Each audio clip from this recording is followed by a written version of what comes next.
Ini adalah merupakan daripada ucapan yang dianjurkan untuk seorang ketika mana dia sampai ke negeri dia, ketika balik daripada luar kawasan dia.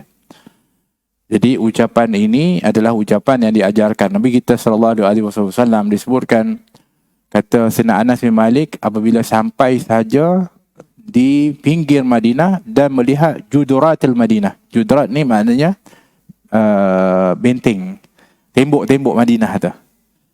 Maka Nabi buat apa? Nabi akan lajukan dia punya kenderaan dia.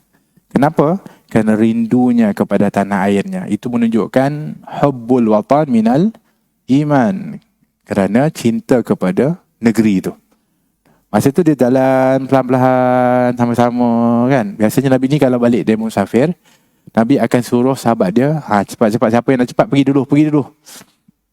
Gitu Nabi. Dia tahu orang rindu kan nak balik ke rumah. Jadi kalau sahabat-sahabat ni dah diizinkan oleh Nabi, laju. Ada yang kenderaan dia yang laju, ada masing-masing lah, ikutlah dia punya kadar kemampuan kuda dan unta.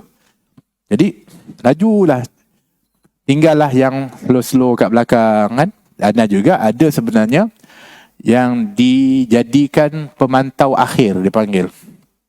Seperti Utsman bin Mu'attal yang akhirnya difitnah dengan Sayyidatina Aisyah radhiyallahu anha. Itu sebabnya kan. Walhasil sahabat berlajulah. Ini cerita ni disebutkan oleh Jabir bin Abdullah dalam riwayat. Dia kata waktu tu dia pun tengok sahabat dia naik unta tua. Slow. Tak boleh nak laju tak boleh. So, dia kata tak apalah, tinggal lah. Tiba-tiba dia rasa ada orang yang mendekat dengan dia naik unta. Dia kata sahabat mana pula? Dia tengok Rasulullah. Mananya Rasulullah ni? Dia pun last. Dia pergi tengok kalau ada orang. Dia pergi teman Jabir. Duduk. Masya Allah. Jabir rasa, tak sangka dia. Orang lain tu dah hilang lah. Rindu dengan keluarga kan. Jadi Jabir pun waktu tu, wahai Rasulullah, engkau tak cepat. Dia kata Rasulullah SAW, tak apa, aku nak jalan bersama dengan engkau. Kemudian dia tanya, wahai Jabir, nanti kau balik nanti sono lah, engkau nanti dapat rehat tak macam kita kat kemah. Sebab kekurangan ini kamu boleh tidur tempat selesa kan. Kata Jabir, ya Rasulullah, rumah aku tilam pun tak ada. Rumah aku tilam pun tak ada. Alas pun tak ada. Nabi faham maknanya dia miskin. Tapi Nabi ni tak tahu sahabatnya hidup macam mana. Sebab mereka ni selalu menutup diri mereka dan tak suka untuk nak mengadu tentang kekurangan. Mereka ini orangnya qanaah, zuhud, dan tak suka untuk nak beritahu tentang kekurangan. Sebab mereka diajarkan begitu. Bukan jadi orang yang di bawah tangannya. Tak mahu. Mereka ada, kita panggil marwah, untuk supaya tidak meminta-minta. Jadi Nabi siasat ni pandai. Nabi cakap begitu. Nabi kata, kamu dah kahwin Jabir? Dah. Kamu kahwin anak dara ke janda? Dia kata, aku kahwin janda. Sebab apa? Ketika mana abang aku meninggal, dia tinggalkan anak-anak dia anak yatim. Maka aku ni kalau kahwin dengan anak dara nanti tak tahu nak jaga nanti. Aku kahwin senang, mereka menguruskan tu. Sebab Nabi tanya, kenapa kamu tak kahwin anak dara? Kan? Kata dia, sebab aku nak jaga anak yatim. Nabi faham, maknanya di tanggungannya pun banyak, ramai. Miskin tapi jaga anak yatim. Masya Allah. Walhasil, jadi Nabi kata, wahai Jabir, aku rasa minat dengan kau punya unta ni. Untanya tua, slow pula. Tiba-tiba Nabi minat pula. Jabir kata, tak apalah ya Rasulullah, kalau kau nak aku beri je lah. Nabi kata, tak, aku nak juga, kena belilah. Mana boleh macam tu kan, kita kena belilah, kata Nabi. So jadilah perbincangan. Berapa harga tawar-menawar, akhirnya dah dipersetujui satu harga. Maka Nabi mengatakan, nanti sampai dekat sana, maka aku akan bayar. Sampailah Madinah. Sampai di Madinah, maka Jabir turun daripada unta dia. Kemudian unta Jabir balik ke rumah dia, ke arah rumah dia. Nabi pun tarik unta Jabir ke rumah dia. Dan kata Nabi, aku akan bayar harga unta itu. Jadi panggil pembantu, Rasulullah panggil bantu dia, berikan harga itu kepada bantu. Kata, kamu pergi ke rumah Jabir, kata ini harga unta dia. Kemudian bawa unta ni bagi ke dia. Kata ini hadiah Rasulullah bagi ke dia. Ini tak beli pun, macam tak beli lah. Sebab apa? Sebab Nabi nak jaga maruah sahabatnya, kerana kalau Nabi kata aku nak bagi kau duit, mereka ada pride, mereka ada maruah, mereka tak suka untuk nak susahkan Rasulullah, apatah lagi untuk meminta-minta. Tapi cara Nabi SAW itu dengan penuh hikmah, bijaknya Nabi SAW tu, akhirnya dapatlah duit, dapatlah unta tu balik. Dan Nabi ini sifatnya kalau balik ke rumah, daripada musafir, itu kalau tengok dalam Sahih Bukhari, itu Nabi kalau sampai di waktu malam, Nabi tak terus pergi masuk ke kota Madinah. Dia akan khemah di luar. Nabi akan masuk besok waktu duha. Nabi malam dulu, besok baru masuk. Walaupun Nabi rindu, Nabi nak balik, Nabi nak sampai rumah, Nabi nak masuk kota Madinah yang barakah. Tapi kerana tidak mahu menyusahkan orang yang menyambut tu, kerana takut tak bersedia. Nanti sampai malam orang tak sedia lah kan, malam. Apa nak sambut dengan ni apa semua susah.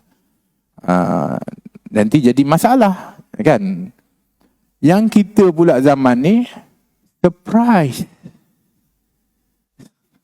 Ajaran mana? Yang beritahu diam.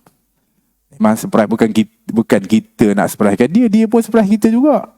Rambut macam tu apa semua apa. Kan surprise tu. Supaya sepatutnya dia tahu waktu dia dah siap-siap, kita jumpa dia dalam kalau isteri dalam keadaan yang dah bersedia.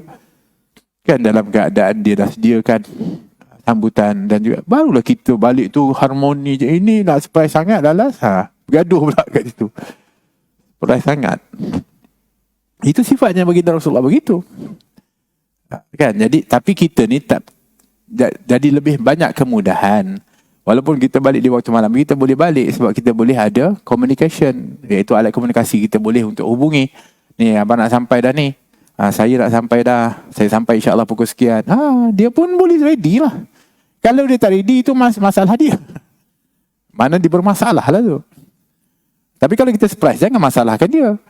Kita yang surprise kita masalah. Ini kita dah cakap sekian kita sampai apa semua, dia tak ready, itu dia masalah. Jangan jadi itu maknanya kita sendiri kena faham.